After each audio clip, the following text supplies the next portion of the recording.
নমস্কার বন্ধুরা, আজকে আমার রান্নাঘরে সবাইকে স্বাগত জানাচ্ছি। আজকে আমার রান্নাঘরে কি হচ্ছে দেখুন। আজকে আমি বানাবো বিরিয়ানি, চিকেন বিরিয়ানি। তার জন্য আমি এখানে চাল নিয়ে নিয়েছি, বাসমতি চাল।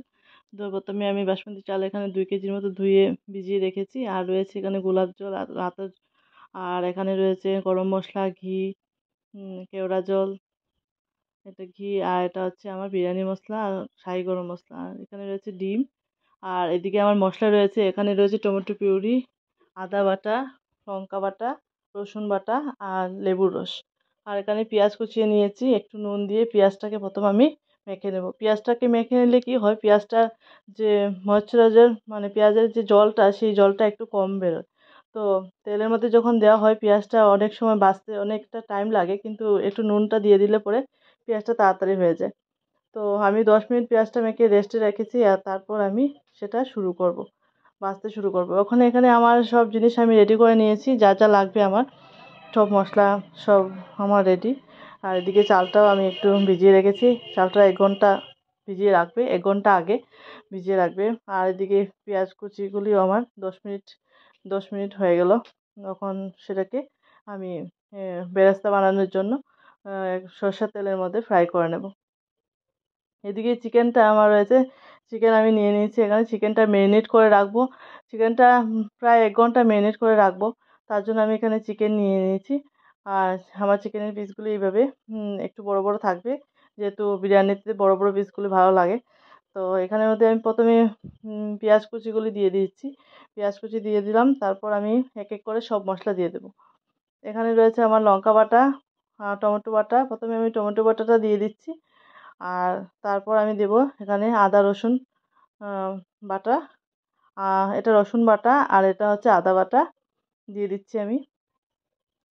আদা বাটা দিয়ে দিচ্ছি, আর দিয়ে দেব এখানে রয়েছে আমার বাকি মশলা সব আমি দিয়ে দেবো। এখানে লেবুর রস এখানে 2 চামচের মতো লেবুর রস আমি ব্যবহার করছি। আর রয়েছে এখানে লঙ্কা বাটা আমি দিয়ে দিচ্ছি। এখন লঙ্কা বাটা আমি প্রায় 2 চামচের মতো দেবো। লঙ্কা বাটা দিয়ে ভালোভাবে মিশিয়ে নেব। তো আমার মশলাগুলি দেওয়া, আর এখানে রয়েছে আমার ভাজা মশলা আর নুন হলুদ। ভাজা মশলার মধ্যে আমার আছে এখানে মৌরি, ধনে, গোটা গরম মশলা, তেজপাতা সব দিয়ে আমি একটা মশলা করে নিয়েছি। সেই মশলাটা দিলাম, আর এখানে সর্ষের তেল দিয়ে দিচ্ছি। কিছুটা পরিমাণ সর্ষের তেল দিয়ে দেবো এখানে। দিয়ে সর্ষের তেল দিয়ে আমি ভালো করে মিশিয়ে নেবো। আর একটা জিনিস দেওয়ার বাকি রয়েছে আমার দই। টক দই এখানে নিয়ে নিয়েছি। টক দই 1 গ্লাস নিয়ে নিয়েছি আমি। তো টক দই আমি এখানে দিয়ে দেবো। টক দইটা দিয়ে ম্যারিনেট করে 1 ঘন্টা রেখে দেবো। আমার সমস্ত মশলা সমস্ত উপকরণ দেওয়া শেষ। ওখানে আমার একটা ভালো করে একটু ঢলে ঢলে মেখে নেব।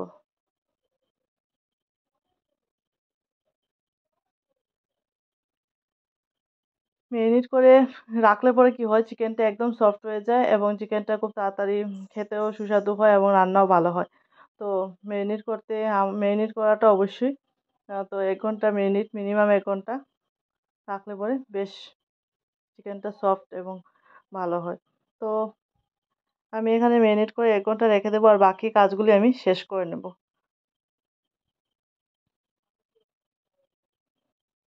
বন্ধুরা, চিকেন বিরিয়ানি তো আমরা সবাই বানাই। আমরা সবাই কম বেশি বানাই, কিন্তু আমি আজকে যে রেসিপিটা শেয়ার করছি এটা আমার মতোই শেয়ার করছি। আমি যেভাবে বানাই সেভাবেই আপনাদের সাথে শেয়ার করছি। তো এখানে আমি একটু আলুটা ফ্রাই করে নিচ্ছি।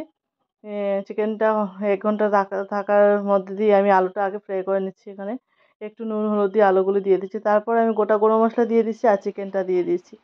গোটা গরম মশলাটা চিকেনটা দিয়ে দিলাম। চিকেনটা দিয়ে ভালোভাবে এখানে কষাতে থাকবো। আর কোনো মশলা আমার দিতে লাগবে না, এই মশলাই আমার সম্পূর্ণ হয়ে গেছে। কিছু সময় পর আমি চিকেনগুলো উঠিয়ে নিলাম, আর একটু কারিটা মানে তরকারিটা হতে থাকবে। আর এখানে আমি সব নিয়ে নিলাম উপকরণগুলো সাজানোর জন্য। এদিকে আমি চালটাও রেডি করে নিয়েছি। ভাতটা হয়ে গেছে আমার। এদিকে ডিম রয়েছে, ডিম সিদ্ধ হয়ে গেছে। এখানে বেরেস্তা রয়েছে। আর এদিকে আমার ভাত হয়ে গেছে। তখন আমি আস্তে আস্তে আমার সাজানোর পালা। তো এই সাজানোটা আমি আমার মন মতো করে করি। কেউ তরকারিটা মানে চিকেন কারিটা আগে দেয়, আবার কেউ ভাতটা আগে দেয়। তো আমি এখানে ভাত দিয়ে সাজাচ্ছি প্রথমে। এটা নিজের মতো করেই সাজাতে পারবো। এখানে আমি আলু দিয়ে দিচ্ছি প্রথমে। আলু দিয়ে দিচ্ছি, আলু চিকেন দিয়ে দিলাম, তারপর আমি এখানে কারিটা দিচ্ছি, তরকারিটা দিচ্ছি, চিকেনের যে কারিটা সেই কারিটা দিয়ে দিলাম, দিয়ে তারপর আমি সাজাবো। এখানে আমি 3 ধাপে সাজাবো, 3টে স্টেজ সাজিয়ে ধাপে ধাপে করে নিয়ে নিয়ে নেব। আর আপনারা আপনাদের মতো নিয়ে নেবেন। সাজানোটা আসলে আপনার ব্যক্তিগত ব্যাপার, যেভাবে সাজাবেন ঠিক সেভাবেই ভালো লাগে। আমার এইভাবেই ভালো লাগে, তার জন্য আমি এইভাবেই সাজাই সবসময়। আজকে প্রায় এখানে আমি 2 কেজির মতো চাল রান্না করেছি।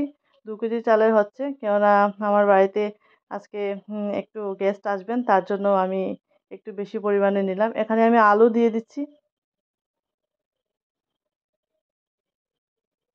তারপর আমি চিকেনগুলি দিয়ে দিচ্ছি।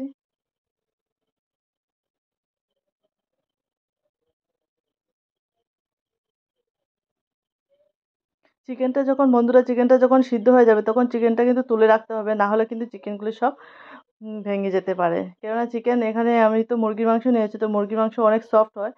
তো এখানে চিকেনটা আগে তুলে রাখবেন, যখন দেখবেন বয়েল হয়ে গেছে তখন তুলে রাখবেন, তারপর কারিটা একটু সময় দিয়ে তারপর নামিয়ে নেবেন। তো আমি এখানে চিকেনটা দিয়ে দিচ্ছি, তারপরে আমি এখানে গোলাপ জল দিয়ে দিচ্ছি।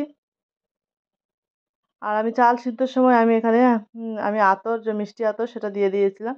আর এখানে গোলাপ জল, কেওড়া জল আমি সব দিয়ে দিচ্ছি, এখানে বেরেস্তা দিয়ে দিলাম, গোলাপ জল, কেওড়া জল দিয়ে দিচ্ছি, এক এক করে আমি সব মশলা এখানে দিয়ে দেবো।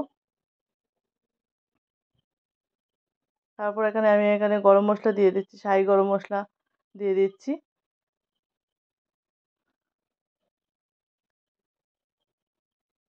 শাহি গরম মশলা দেওয়ার পর আমি এখানে বিরিয়ানি মশলা, যেটা মাস্ট, একদমই এটা স্কিপ করা যাবে না। এখানে আমি দুধ এবং চিনি, একটু চিনি ব্যবহার করতে হবে, দুধ ও চিনিও আমি, এটা হচ্ছে বিরিয়ানি মশলা দিয়ে দিলাম। আর দুধ ও চিনি আমি একসঙ্গে আমি গরম করে রেখেছি, দুধটা আমি গরম করে রেখেছিলাম, তার দুধটা দিয়ে দিচ্ছি এখন। দুধটাও দেবেন, দুধটাও মাস্ট, কারণ দুধটা দিলে আলাদা টেস্ট আসে, একটা ভালো টেস্ট হয়। আর তারপর আমি আবার একটা লেয়ার করছি, আরেকটা একটু চাল দিয়ে দিলাম, একটু সরি একটু ভাত দিয়ে দিলাম, ভাত দিয়ে আবার সাজিয়ে নেব, আবার সাজিয়ে নেব। আমি একটু কারি দিয়ে দিলাম। এটা আপনারা মন মতো করে নিতে পারেন, আপনারা যেভাবে সাজাবেন সেই ঠিক সেইভাবেই ভালো লাগে।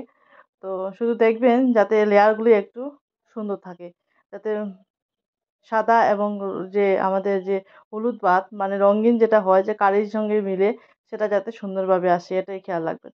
আর এখানে আমি ডিমগুলি দিয়ে দিলাম, আমি ডিমটা সবের উপরে দিয়েছি, কেন কোনো সময় ডিমটা আমাদের যখন হয়ে যায় তখন কেটে নিতে ডিমটাও আমাদের তুলতে অসুবিধা হয়, তার জন্য আমি ডিমটা উপরেই দিই সব সময়। আর এখানে আমি শাহি গরম মশলা সব দিয়ে দিলাম, আর চিকেন বিরিয়ানি মশলাও দিয়ে দিলাম, আর এখানে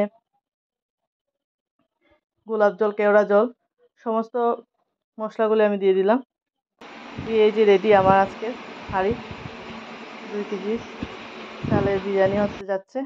তো আমি এখন দম দেওয়ার জন্য আমি এখানে প্রথমে একটু ঘি আমার বাকি রয়েছিল, উপর থেকে আমি ঘি ছড়িয়ে দিলাম, দিয়ে আমি এখানে উনুনে এসে বসালাম। আমি মাটির উনুনে নিয়ে আসলাম, এখানে আমি প্রায় 40 মিনিটের মতো সেটাকে ঢাকা দিয়ে রান্না হতে দেবো। তারপর ঠিক 40 মিনিট পর আমার বিরিয়ানিটা এই যে রেডি, এইভাবে হয়ে গেছে। আর আমি প্লেটে সার্ভ করে দিচ্ছি। এখানে আমি এখানে দিলাম, আমার কিরকম লেগেছে